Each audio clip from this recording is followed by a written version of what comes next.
Okay, after doing this latest Q4 estimate, I may have got all your hopes up a little bit, so we might just scale it back somewhat. One thing is this Bitcoin appreciation. Although last quarter earnings I managed to predict it just $1 million off as a loss, I'm hearing mixed reviews as to whether the gains will be added in earnings, and as it had such an impact, I think we should just readjust it anyway. I have spoken to accountants, financial experts, Bitcoin experts, and looked at what Michael Saylor's MicroStrategy is also doing, the company that holds the most Bitcoin in the world. Also, bear in mind, when I studied finance at university, there was no section on Bitcoin appreciation. But I think I have inferred this correctly now, and under GAAP accounting standards, it would only be unrealized capital losses that go into the OPEX. But if the price does increase again, then those losses are then recovered under restructuring and other.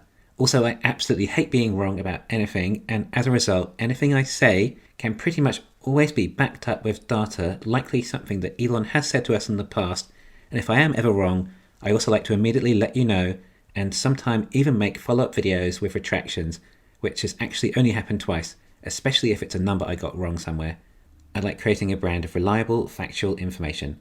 Of course, I'm also very happy to go off and speculate how I think things might be too, but these speculations are based off reasonable evidence. For example, I was speculating that China had reached 1,600 Model Ys a day in Shanghai. There were a lot of comments saying that this was not true, and it looks like they possibly did hit over 1,500 a day in October, which is perfectly close enough.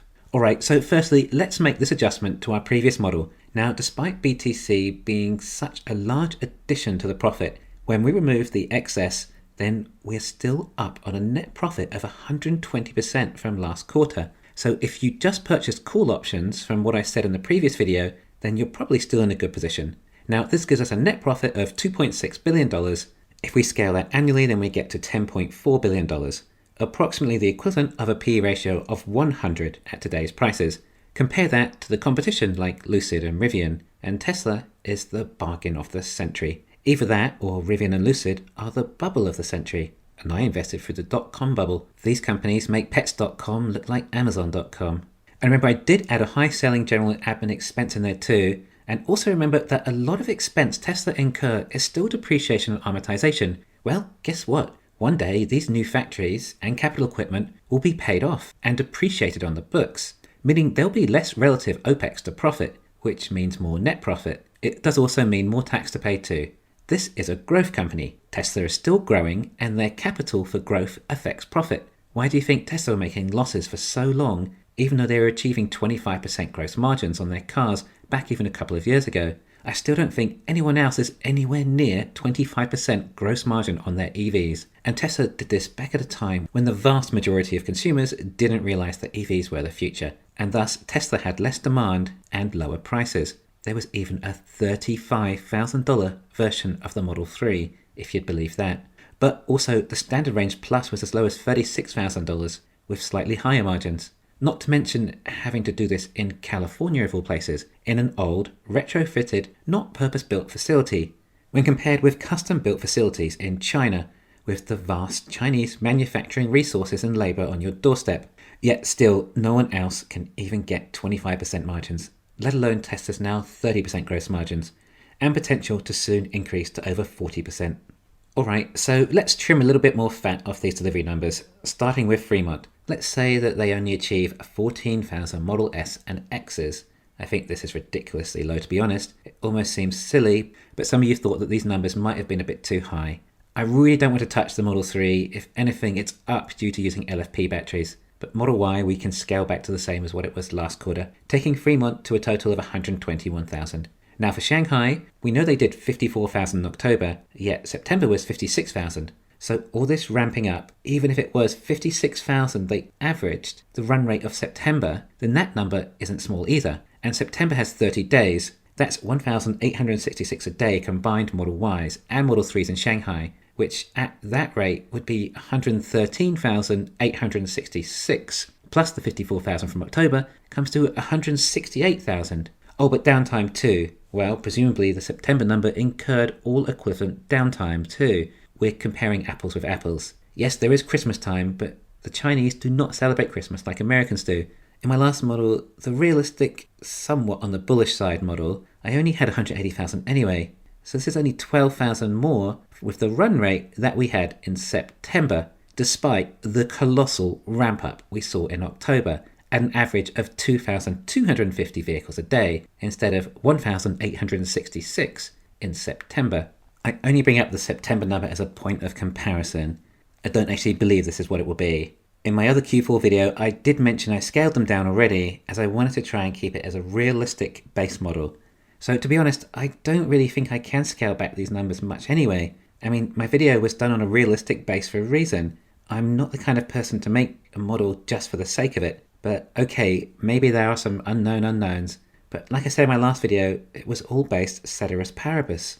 But just to humour you, I will trim it down to 175,000 total from Shanghai. Incidentally, if you want to know my bull case, then let me know. I could do that easily enough now. I've already redone this model twice. This means the total deliveries for the quarter would now be below 300,000, at 296,000. It almost hurts me to do this, as it doesn't feel accurate to me, and I don't like reporting inaccuracy.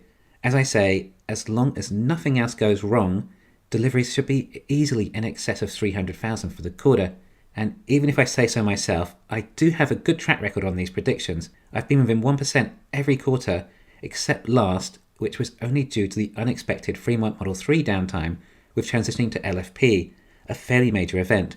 And don't forget, Q4 is always naturally the biggest month of car sales anyway, and Elon will really want to push these deliveries. With this, now we only have a revenue increase of $2.8 billion from Q3. I did cut back regulatory credits in the last model too, as like I said, it was a realistic model, not a bull model, so I don't see much point in cutting it back anymore. Total revenue still comes in at $15 billion, a 23% increase quarter over quarter. FYI, that would be 2.3 times increase in revenue over the entire year at that rate. That's solely revenue, and we get told to look around 50% growth, i.e. about 50% revenue increase in autos a year. Have I ever mentioned my theory about Elon sandbagging this company? As for margins, they must be higher than the last quarter. I don't see any point in scaling them down just for the sake of it either. Even if this is a bear model, we still want it to be an accurate bear model. The prices of the cars have risen. This is a fact, clear as day. We saw it happen. And Model 3 in California is now using LFP batteries, which are a lot cheaper battery. There really is very little point in even adjusting energy or servicing another, as they all are about break even in any event, so totally inconsequential. But gross profit still comes in at $4.5 billion, up 21% from last quarter. Operating income, $2.8 billion, up 42%. Tax will be down a little bit from my previous model due to the less revenue. And then we get a net profit of $2.4 billion, still up double from last quarter's record earnings. Last quarter, we had record profits. This quarter, we look to double it again. Oh, but this was the bear case. So let me know if you'd also like me to run a bull case as well, as it's not too much extra work. But I think, to be honest, even if we can get this for earnings, then it's not too bad. How does the market even react to that? Tesla up double quarter over quarter, and they did this with their existing factories. None of these absolutely gigantic, new, completely state-of-the-art, custom-designed factories designed around building these cars as lower cost as possible with the best engineering in the world taken into account. This is what I keep thinking about and why I bought so many Leaps this year, but I really do need to save enough money to exercise them. So even if you don't join my Patreon, please hit the thumbs up and subscribe. Every little bit helps. And again, comment below if you want me to do a bull case. I made this video because a lot of you did request a bear version in the comments. And next, I will then start my analysis on 2021. That also might be beneficial to run several cases on too, perhaps bull, bear, and base case scenarios. Thanks for listening. Please hit the thumbs up and subscribe. You can follow me on Twitter and talk to me on Patreon.